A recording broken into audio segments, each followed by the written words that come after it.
বাবা, যা গরম পড়েছে, কোথাও একটু শান্তি মতো থাকা যাচ্ছে না। ঘরে গরম, গাছতলায় গরম, সব জায়গায় গরম। ঠিক বলেছো দিদি, সূর্যটা যেন ইচ্ছে মতো তাপ দিচ্ছে। এভাবে চলতে থাকলে তো আমরা বেশি দিন টিকতে পারবো না। হে বিধাতা, দয়া করে একটু বৃষ্টির দেখা দাও। বৃষ্টি না দিলে যে তোমার সকল সৃষ্টি ধ্বংস হয়ে যাবে। হ্যাঁ বিধাতা, একটু দয়া করো। এই গরমে বেশিক্ষণ বাইরে থাকা যাবে না। রোদ সরাসরি আমাদের শরীরে লাগলে বিপদ হতে পারে। ময়ূরী দিদি একদম ঠিক কথা বলেছে। চলো সবাই নিজেদের বাড়িতে চলে যাই। হ্যাঁ হ্যাঁ, চলো চলো। এই বলে সব পাখিরা নিজেদের বাড়িতে চলে যায়। বনে প্রচন্ড গরমের কারণে পাখিরা কোথাও শান্তি পায় না। প্রচন্ড রোদের কারণে বনের মাঠ ঘাট সব নদী নালা শুকিয়ে চৌচির হয়ে গিয়েছে। বাপরে বাপ, কি রোদ্রে, প্রাণটা একটুর জন্য বেঁচে গিয়েছে। টিয়ে, আমার জন্য এক গ্লাস ঠান্ডা পানি নিয়ে এসো তো। হে কি দিলে টিয়ে? আমি তো ঠান্ডা পানি চেয়েছি, তুমি গরম পানি দিলে কেন? গরম পানি দেইনি, গরমে পানি গরম হয়ে গিয়েছে, বুঝেছো? গরমের জ্বালায় একটু পানি খেয়েও শান্তি নেই। চেয়েছিলাম ঠান্ডা পানি খেয়ে কলিজাটা ঠান্ডা করতে, তা তো আর হলো না। উল্টো গরম পানি খেয়ে আরো গরম বেড়ে গেল। ধুর, কিছুই ভালো লাগে না। হে বিধাতা, এ কেমন দুর্ভোগ দিচ্ছ তুমি? দয়া করে রোদটা কমিয়ে একটু বৃষ্টি দাও।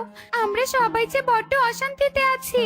টিয়ে গরম থেকে বাঁচার জন্য বিধাতার কাছে প্রার্থনা করতে থাকে। এভাবেই কদিন কেটে যায়। বনে রোদের তাপ আর গরম কমার পরিবর্তে আরো বাড়তে থাকে। একদিন, কালু, বড্ড ক্ষুধা লেগেছে, ঘরে কোনো খাবারও নেই। কি খাই বলো তো? একে তো অনেক গরম, তার উপর আবার পেটে খাবার নেই। এভাবে চলতে থাকলে তো আমরা বিলীন হয়ে যাব। তাই বলি কি, চলো বনের গভীর থেকে কিছু ফলমূল খুঁজে নিয়ে এসে খাই।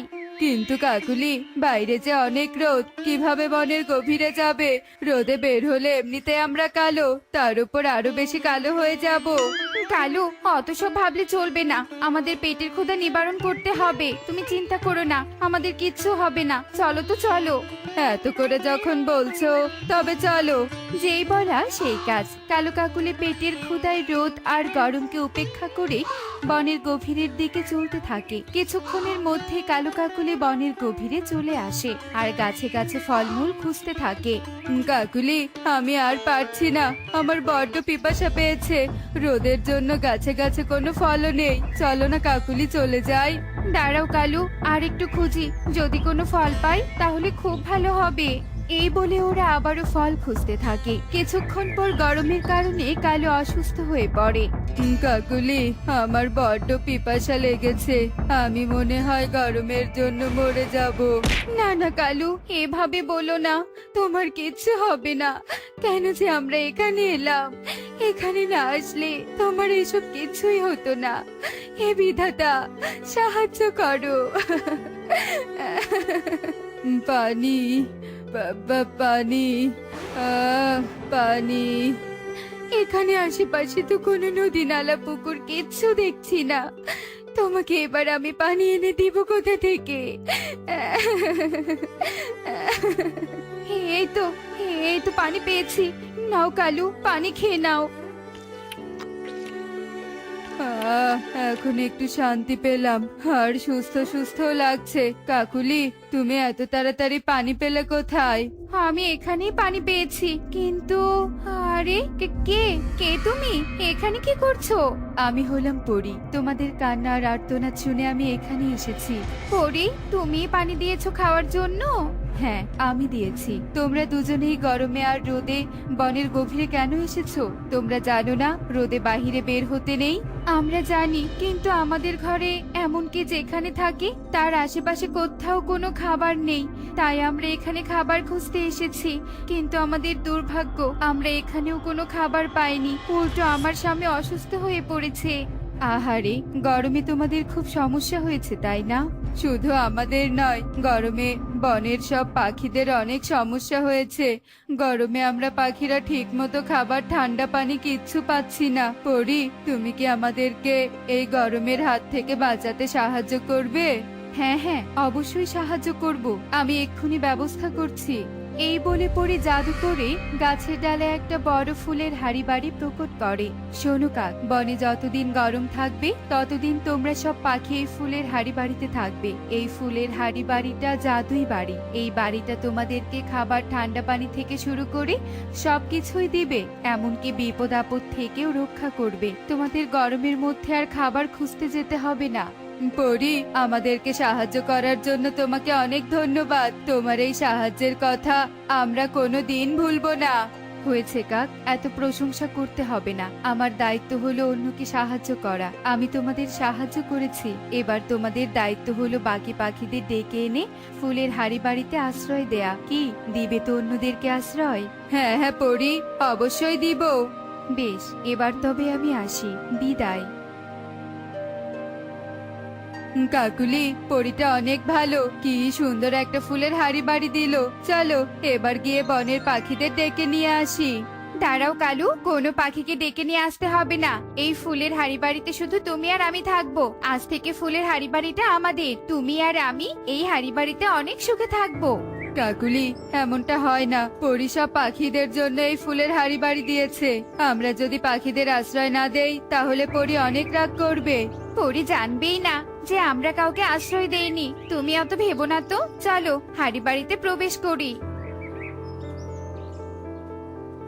বাহ, ভেতরটা তো অনেক ঠান্ডা ঠান্ডা। বড্ড ক্ষুধা আর পিপাসা লেগেছে। এই হাড়ি, আমাদেরকে খাবার আর ঠান্ডা পানি দাও তো। কাকুলি এভাবে হুকুম করার সাথে সাথেই হাড়ি সুস্বাদু খাবার আর ঠান্ডা পানি প্রকট করে। কালু কাকুলি তৃপ্তি সহকারে খাবার খায়। কালু কাকুলি অন্য পাখিদের আশ্রয় না দিয়ে নিজেরা পরীর দেয়া ফুলের হাড়ি বাড়িতে থাকতে শুরু করে। এভাবে কয়েকদিন কেটে যায়। অন্যদিকে দিদিরা দাদারা, এবার মনে হচ্ছে কালু দাদার কাকুলি দিদির মতো আমাদেরকেও এই বন ছাড়তে হবে। বলিস কি টনি, কালু কাকুলি বন ছেড়েছে? হ্যাঁ দাদা, ওরা অনেকদিন থেকে বনে নেই। এই গরম আর সহ্য হচ্ছে না। মনে হয় এই বনে আর বৃষ্টি হবে না। চলো দাদারা, এই বন থেকে চলে যাই।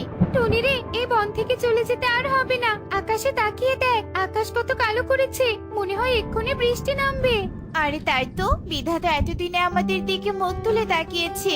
ঠিকই বলেছিস রে, আমার তো অনেক খুশি খুশি লাগছে। খুশিতে নাচতে ইচ্ছে করছে। আর বৃষ্টি চেপে থামতে মেপে লেবুর পাতা গরম চা চা বৃষ্টি তুই সরে যা। ময়ূরী খুশিতে গান গাইতে থাকে আর নাচতে থাকে। এভাবেই কিছুক্ষণ কেটে যায়। আকাশ আরো কালো করে প্রচন্ড বেগে ঝড় শুরু হয়ে যায়। এটা কি হলো? আমরা তো ঝড় বৃষ্টির আশা করেছিলাম, আর বিধাতা কিনা ঝড় দিল। আমরা তো বাড়ি ঘর কেউ ঠিক করিনি। এবার কি হবে? ওই দেখো, ওই দেখো, টনির বাড়ি ভেঙে যাচ্ছে। হায় হায় রে, এটা কি হলো রে? এবার আমি থাকবো কোথায়? টনি কান্নায় ভেঙে পড়ে। এভাবেই বেশ কিছুক্ষণ কেটে যায়। ঝড় কমার পরিবর্তে আরো বাড়তেই থাকে, আর একে একে সব পাখিদের বাড়িঘর ভেঙে পড়ে। অনেকক্ষণ পর ঝড় থেমে যায়। দাদারা দিদিরা, ঝড় থেমেছে। আমাদের কারোরই তো বাড়ি নেই। তাই বলি কি, চলো আমরা বনের গভীরে যাই। বনের গভীরে অনেক বড় বড় গাছ আছে, আর সেই বড় বড় গাছে বড় বড় কোঠর আছে। আমরা নতুন বাড়ি না বানানো পর্যন্ত ওই কোঠরেই থাকবো। টনি ঠিক কথাই বলেছে। চলো সবাই বনের গভীরে যাই। যেই কথা সেই কাজ। পাখিরা সবাই বনের গভীরের দিকে চলতে থাকে। কিছুক্ষণের মধ্যে ওরা সবাই বনের গভীরে চলে আসে, আর পরীর দেয়া সেই ফুলের হাড়ি বাড়িটা দেখতে পায়। দেখো দেখো, কি সুন্দর আর কত বড় একটা ফুলের হাড়ি বাড়ি। এই বাড়িতে আবার তো কালু কাকুলিকেও দেখা যাচ্ছে। চলো আমরা সবাই গিয়ে কালু কাকুলির কাছে আশ্রয় চাই। ওরা সবাই ফুলের হাড়ি বাড়ির সামনে চলে আসে। কালু কাকুলি, তোরা এখানে? জানিস, ঝড়ের কারণে আমাদের সকলের বাড়িঘর ভেঙে গিয়েছে। তোরা তোদের এই বাড়িতে আমাদেরকে আশ্রয় দিবি? না না, আমরা কাউকে আশ্রয় দিতে পারবো না। দিদি, দাও না একটু আশ্রয়। বললাম না আশ্রয় দিব না। যা, দূরে যা। এই বলে কাকুলি পাখিদের মুখের উপর দরজা বন্ধ করে দেয়। আর ঠিক তখনই হাড়িটা কথা বলে ওঠে। লোভী দুষ্ট কাকুলি, এই হাড়ি পরি শুধুমাত্র তোদেরকে দেয়নি, বরং পাখিদেরকে দিয়েছে। আর তোরা পাখিদের আশ্রয় না দিয়ে উল্টো ওদের মুখের উপর দরজা বন্ধ করে দিয়েছিস। তারা তোদেরকে দেখাচ্ছে মজা। কাকুলি দেখো, হাড়ি কথা বলছে, আবার আমাদেরকে শাস্তি দিবে বলছে। এবার কি হবে? কিছুই হবে না। এই হাড়ি আমাদের কিছুই করতে পারবে না। হাড়ি, শুনে রাখ, আমি এখানে কাউকে আশ্রয় দিব না। এত বড় সাহস আমার মুখে মুখে কথা বলছিস? লোভী, তোকে এক্ষুনি শাস্তি দিচ্ছি। এই বলে হাড়ি জাদু করে কালু কাকুলিকে দূরে ছুঁড়ে ফেলে আর বাকি পাখিদের সব খুলে বলে তাদেরকে আশ্রয় দেয়। অন্যদিকে কাকুলি, দেখলে আমাদের অবস্থা কেমন হলো? তুমি যদি লোভ না করতে তাহলে আমাদের এই অবস্থা হতো না। ঠিক বলেছো কালু, লোভ করা উচিত হয়নি। আমি আর কখনো লোভ করব না।